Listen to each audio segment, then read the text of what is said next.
This is the Sony Fx3 and it's truly my personal favorite camera. Is it perfect? No. No camera is, and honestly, neither you nor I could afford the perfect camera. This camera has been the one constant in my life since 2021. Technically earlier than that, back in 2020 when the A7S III originally released. Back then and to this day, this camera remains so versatile and essential to my workflow.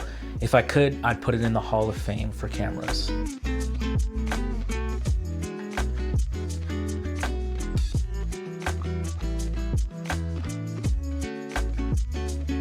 I'm not gonna get too technical in this video as that's not what I'm here to share about, but more so how this camera fits into my life and my workflow as a filmmaker. So like I said a moment ago, I started off with the A7S III and the image that's produced off of that sensor honestly just changed the game for me.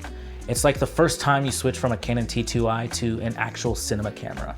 I've owned cinema cameras before, so I know what I was still missing out on, but the color and the dynamic range were so outstanding, and in my opinion, the start of the revolution of image quality that comes from every mirrorless camera today.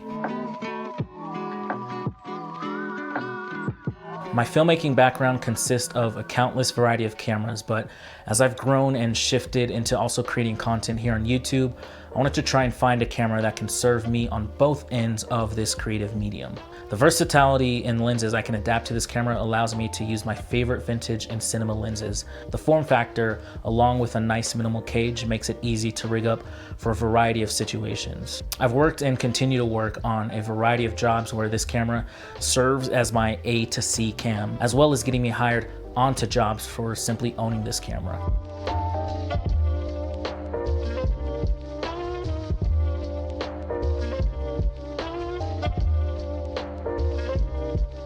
This camera is truly perfect for any situation. If you're a solo guerrilla style filmmaker working on set or in a broadcast situation, this camera can get the job done.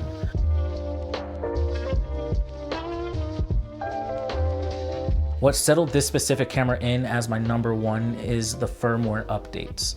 Initially, I was bummed that this was called a cinema camera yet lacked cinema-like features. It still does lack a few, but one major update was the implementation of internal LUTs.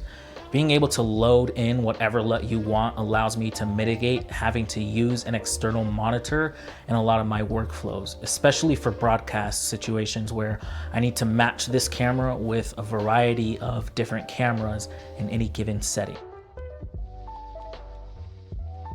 It also creates a workflow speed boost in that I can shoot with a LUT burned into the footage and skip the color grading process. But to be honest, I don't like shooting like that because I personally love to color grade. The preamps, the XLR handle, the small form factor of this camera, and being able to rig it out or strip it down to a minimal setup is why I love this camera and can honestly just never get rid of it.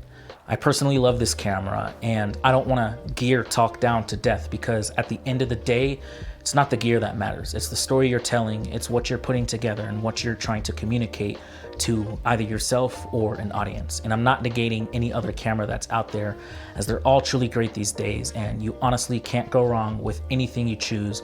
So don't let my opinion sway yours, but seek out what tool works best for you and your creative workflow.